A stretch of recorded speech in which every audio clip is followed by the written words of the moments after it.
It was a cold and silent night. The street was almost empty. Only broken street lights and quiet buildings stood there, watching everything but saying nothing. A policewoman lay on the dark road. Her uniform was torn. Blood was slowly spreading on the ground. Her breathing was weak, very weak. No one knew how long she had been there.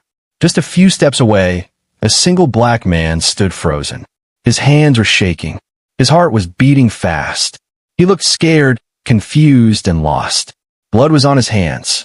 He kept looking at the policewoman, then at his hands, then back at her face again.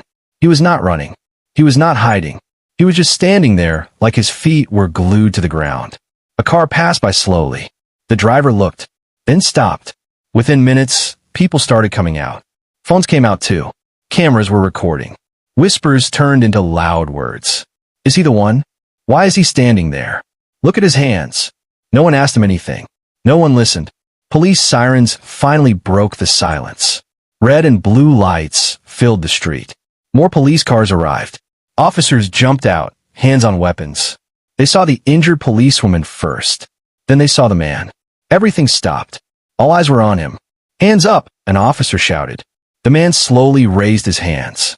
Blood was clearly visible now. Get on the ground. He obeyed without a word. People were already making their own stories.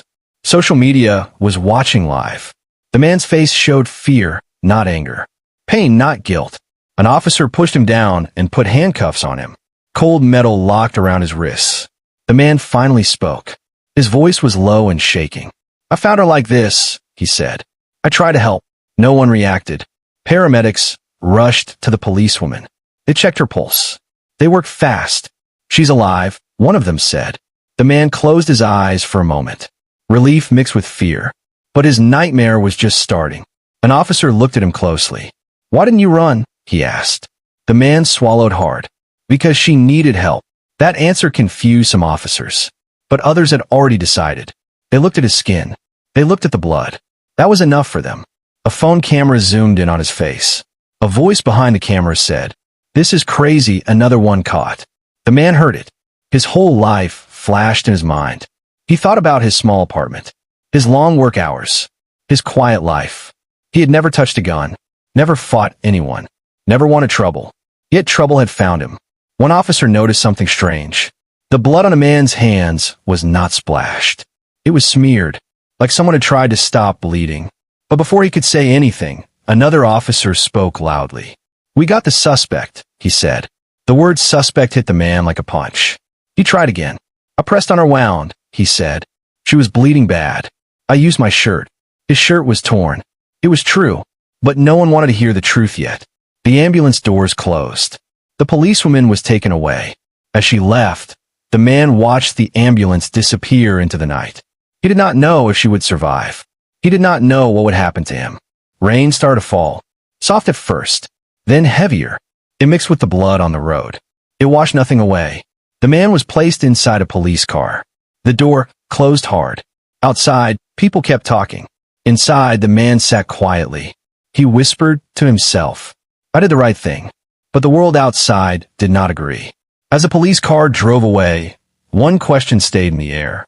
Back-end index pointing right. Was he a criminal or a hero no one wanted to believe? And the truth was still waiting to be seen. Morning came slowly, but for the man, the night never ended. He sat alone in a small gray room. Cold walls, hard chair, a ticking clock that felt louder than his thoughts. His hands were free now, but the marks from the handcuffs were still there. Red lines around his wrists. A quiet reminder that his life had changed in one night. The man's name was Marcus. He was not famous. He was not important to the world. He was just a single black man trying to live a simple life. Marcus worked 2 jobs, one in the morning, one late at night. He cleaned offices when others went home. He fixed things people did not want to fix. He paid his rent on time. He avoided trouble. He walked fast and kept his head down. Not because he was weak, but because he knew the world was not kind to men like him. That night, Marcus was tired. Very tired. His feet hurt. His back hurt. All he wanted was to go home, eat something warm, and sleep. He took the same street he always took. The quiet one. The faster one. Then he heard it. A sound. Soft, broken, almost lost in the wind. At first, he thought it was nothing. Maybe a cat. Maybe his mind playing tricks. But then he heard again. A weak cry. Help! Marcus stopped walking. His heart started beating faster. Every part of him said, keep walking. But his feet turned back. He followed the sound. That was when he saw her. The policewoman was lying on the ground. Her face was pale. Her eyes were half open. Blood was everywhere. Marcus froze. He had never seen something like this before. Fear grabbed him hard. He looked around. No one was there. He took out his phone. His hands were shaking. No signal. He moved closer. The policewoman tried to speak, but no words came out. Her breathing sounded wrong. Marcus dropped to his knees. He did not think. He just acted. He pressed his hands on the wound to stop the blood. It soaked his skin. It soaked his shirt. He took off his jacket. Then his shirt. He tied it tight, just like he once saw in a video. Stay awake, he said softly. Please stay awake. She did not answer. Marcus felt time slowing down. Every second felt heavy. Then the sirens came. Relief hit him for a moment. Then fear followed right after. He stood up. He looked at his hands, covered in blood. That was when people started coming. That was when the cameras came out. That was when the looks changed. Now, sitting in the room, Marcus closed his eyes. He remembered every face from that night. Every stare. Every whisper. No one asked him what happened. They only looked at him. The door opened. An officer walked in. He did not smile. Tell me your story, the officer said. Marcus told it again. Slowly. Clearly. He talked about the sound. The blood. The fear. The officer wrote something down. But his face stayed cold. Why were you on that street? The officer asked. Because I walk there every night, Marcus answered. Why didn't you leave when you saw her? Marcus looked up. Because she was dying. The room went quiet. The officer leaned back. People are saying you attacked her, he said. Marcus felt something break inside his chest. I saved her, he said. His voice was calm, but his eyes were tired. The officer stood up. We'll see, he said. The door closed again. Marcus was alone. He thought about his life. How quiet it was. How invisible he had always been. Now, suddenly everyone saw him, but not for the right reason. Outside that room, stories were growing. Online, on TV, in people's minds. Marcus did not know it yet, but the world had already judged him. And the truth was still buried in the dark street, where everything began to be by the time the sun rose. Marcus was already guilty. Not in court, not by law, but in the eyes of the world. News trucks lined the street where the policewoman was found. Yellow tape waved in the cold morning air. People stood behind it, pointing, talking, guessing. No one talked about facts. They talked about faces. A reporter stood in front of a camera and spoke with a serious voice. A policewoman was found badly injured last night, she said. A man has been taken into custody. She did not say his name. She did not say what he did or did not do. But the picture behind her said everything. Marcus's photo was already everywhere. Someone had taken a video of him being handcuffed, blood on his hands, fear on his face. That video spread fast. Very fast. People watched it on their phones at breakfast, at work, on the bus. Comments filled the screen. He looks guilty. Why was he there? Another criminal caught. Very few asked questions. Most had answers already. Inside the police station, Marcus sat quietly. He had not slept. He had not eaten. He did not know his face was being shared. He did not know strangers were speaking about his life like they knew him. An officer walked past the room and stopped.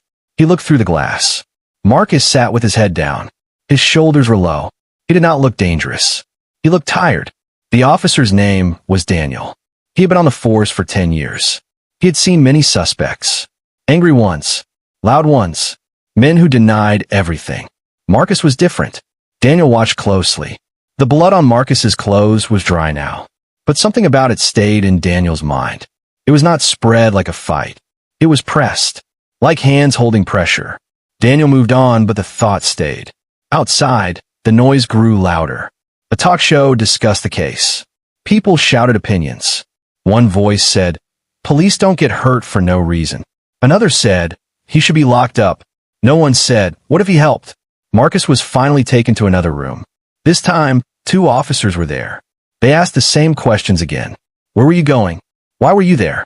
Why were your hands bloody? Marcus answered calmly. He did not change his story. I heard her, he said. I helped her. One officer rolled his eyes. Everyone says that, he replied.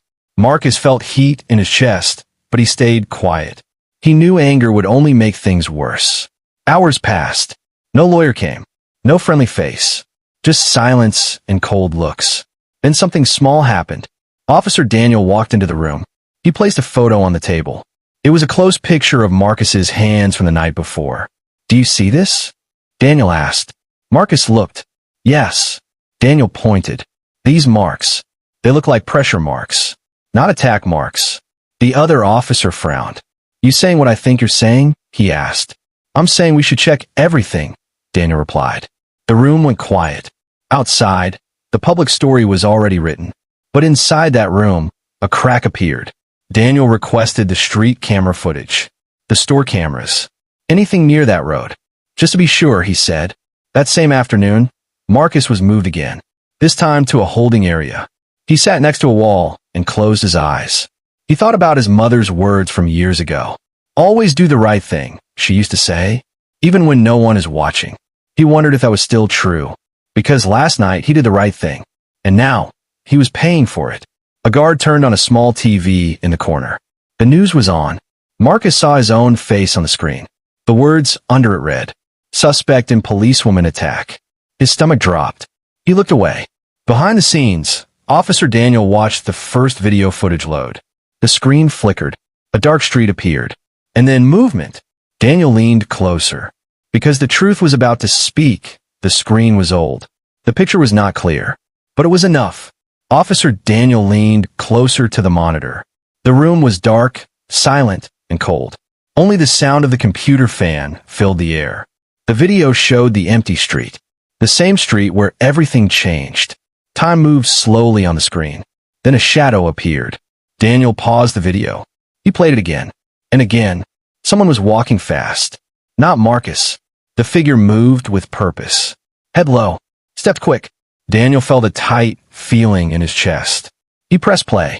A second figure came into view. Marcus. He was walking calmly. No ruse. No fear. Then everything happened fast. The shadow rushed toward the policewoman. There was movement. Struggle. The policewoman fell. The shadow ran away. Daniel paused the video again. His hands were steady, but his mind was racing. Marcus had not attacked her. He came after. The video showed Marcus stopping, looking around, then kneeling beside her. Daniel watched closely. Marcus took off his jacket, then his shirt. He pressed it to her side. Daniel zoomed in. Marcus's hands moved carefully. Slow. Focused. Not angry hands. Helping hands. Daniel leaned back in his chair. Outside this room, Marcus was still a suspect. Still judged. Still locked away.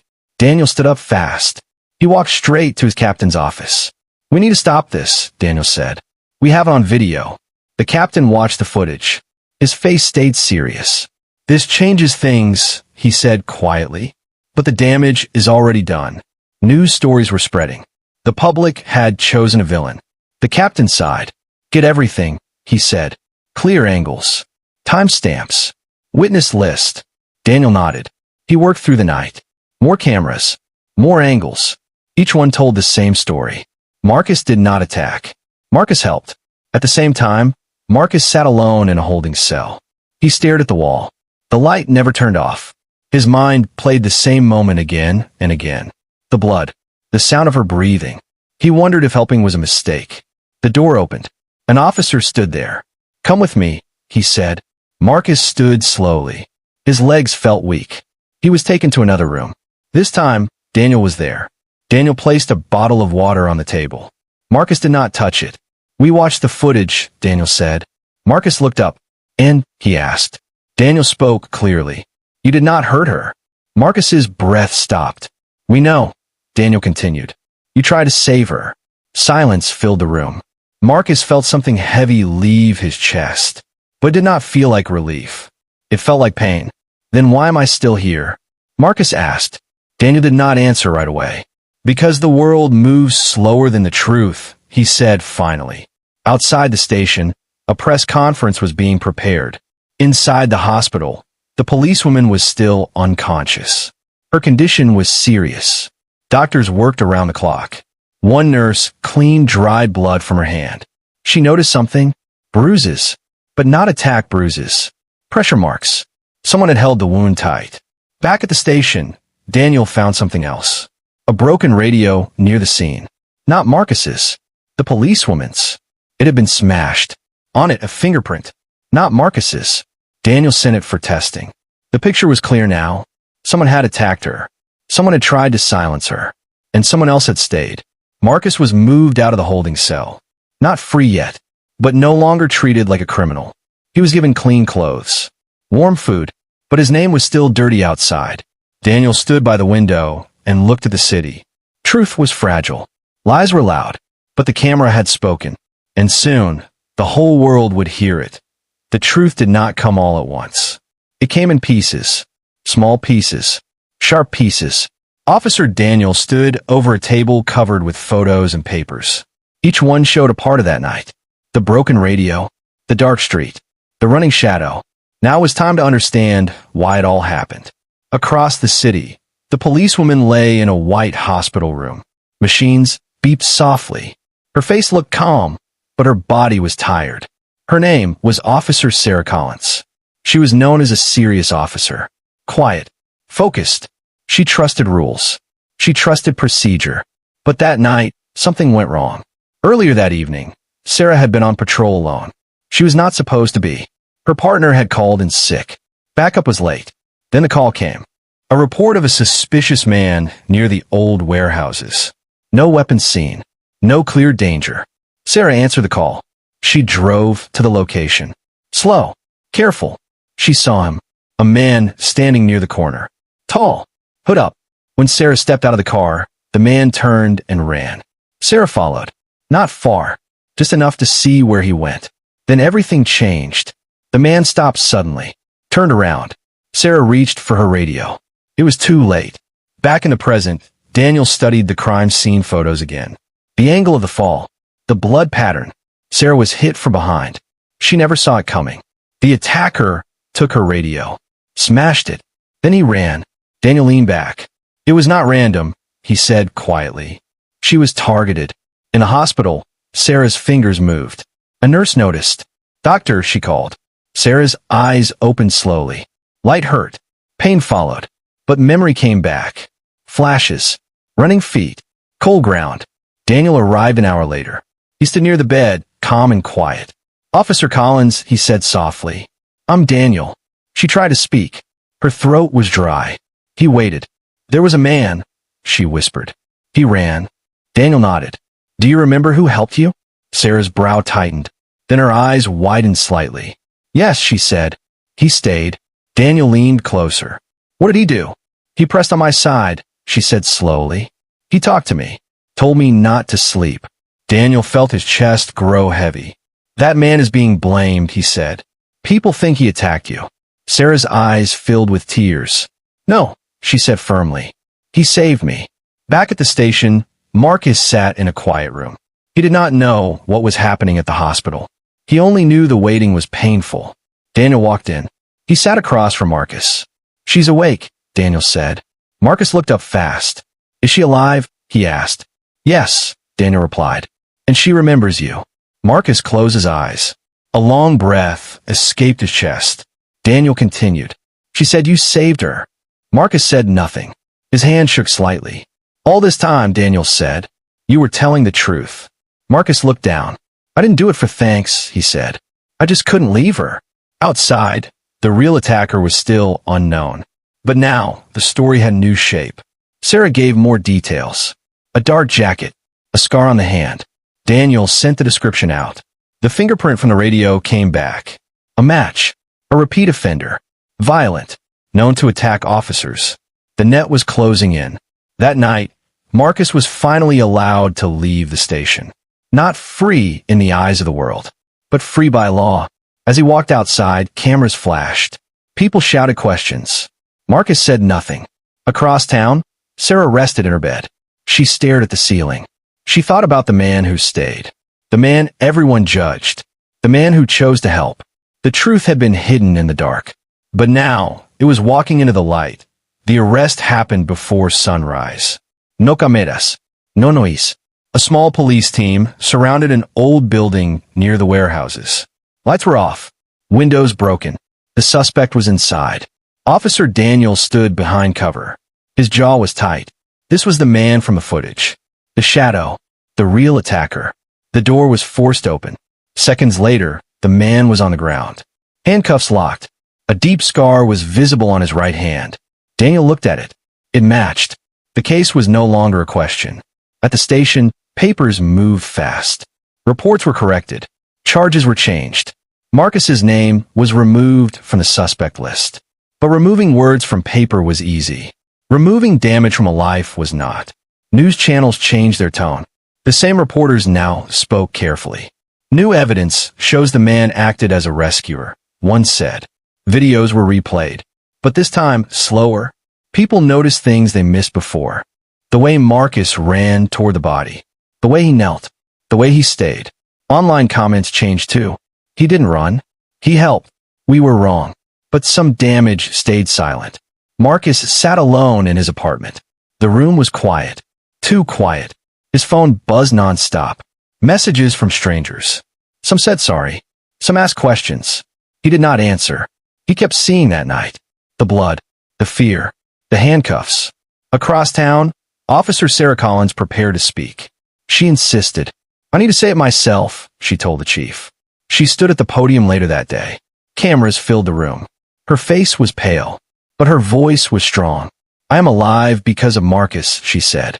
The room went silent. He found me. He stayed. He stopped the bleeding. She looked straight into the cameras. He did not hurt me, she said. He saved me. Those words hit harder than any headline. Marcus watched it live. He sat on his couch. His hands trembled. For the first time, the world heard the truth from the one who mattered most. The chief stepped forward. We failed, he said. We judged before we knew. The words were rare, but honest. Later that evening, Daniel visited Marcus. He stood at the door. I wanted to say this face to face, Daniel said. I am sorry. Marcus nodded. Thank you for believing me, he replied. Daniel paused. Most people didn't, he said. Marcus looked away. I know. The city slowly changed its story. Talk shows discussed judgment, bias, fear. But Marcus did not feel like a winner. He felt tired. At night, sleep did not come easy. Every siren made his heart race. Every knock felt heavy. Meanwhile, Sarah continued her recovery. She thought often about Marcus, about the calm in his voice, the way he told her to breathe. She asked Daniel for his contact. I want to thank him properly, she said. The meeting was arranged quietly. No press. Just two people. They sat across from each other. Sarah looked at Marcus with soft eyes. You didn't have to stay, she said. Marcus shrugged. I couldn't leave, he replied. Tears rolled down her face. You saved my life, she said. Marcus looked down. I'm glad you're okay. Outside, the sun was setting. The city moved on, but something had changed. The truth had spoken. And once spoken, it could not be taken back. The arrest happened before sunrise. No cameras. No noise. A small police team surrounded an old building near the warehouses. Lights were off. Windows broken. The suspect was inside. Officer Daniel stood behind cover. His jaw was tight. This was the man from the footage. The shadow. The real attacker. The door was forced open. Seconds later, the man was on the ground. Handcuffs locked. A deep scar was visible on his right hand. Daniel looked at it. It matched. The case was no longer a question. At the station, papers moved fast. Reports were corrected. Charges were changed. Marcus's name was removed from the suspect list. But removing words from paper was easy. Removing damage from a life was not. News channels changed their tone. The same reporters now spoke carefully. New evidence shows the man acted as a rescuer, one said. Videos were replayed. But this time slower.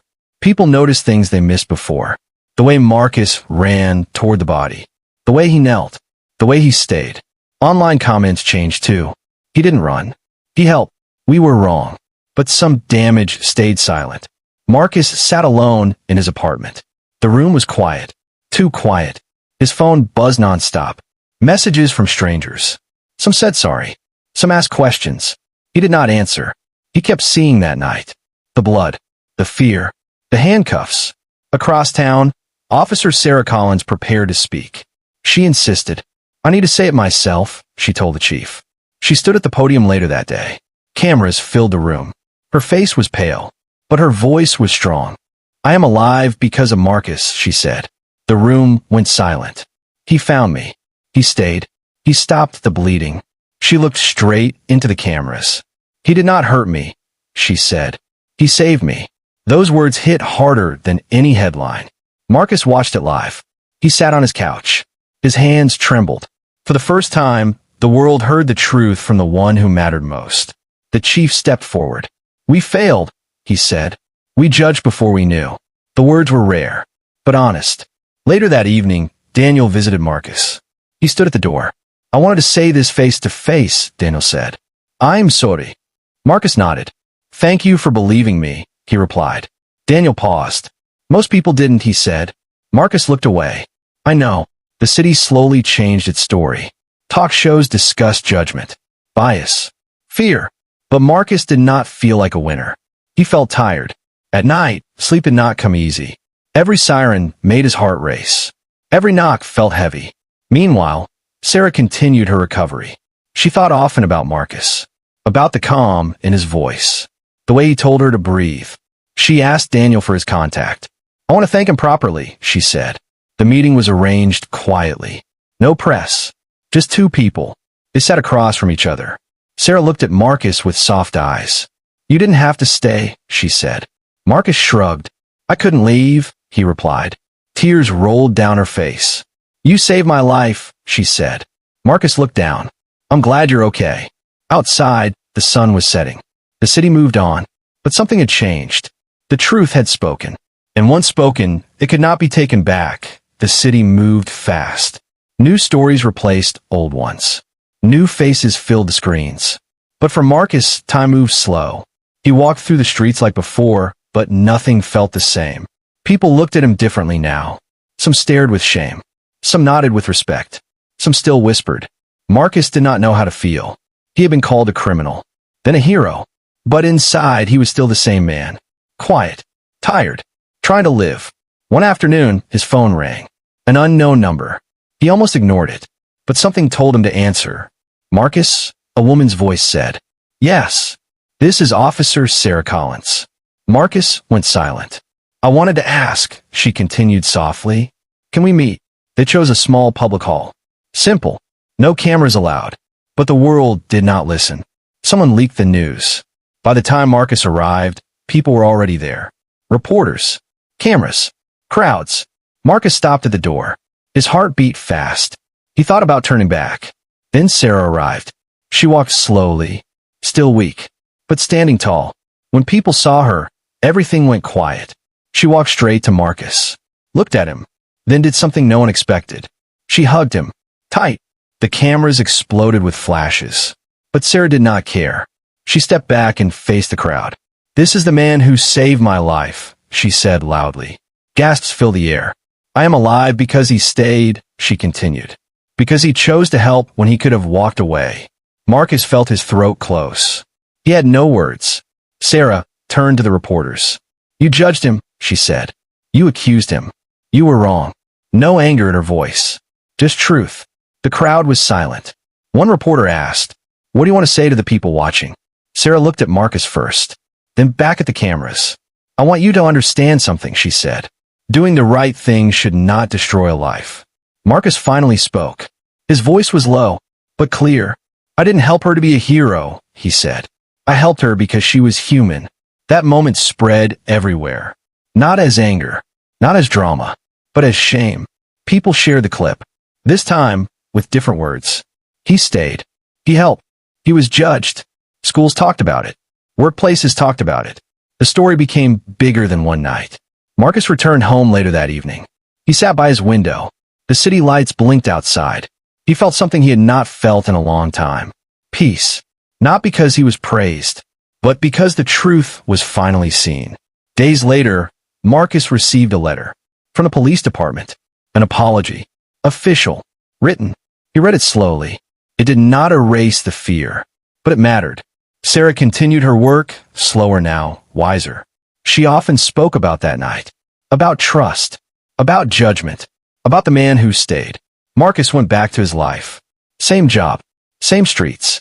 But now, when he walked lighter. Not invisible anymore. Not because he wanted attention, but because the world had learned something. That night, a man did not run. He did not hide. He did not choose fear. And in doing so, he showed everyone something powerful. Back-end index pointing writes, sometimes the real shock is not what happened, but how wrong the world was before the truth spoke.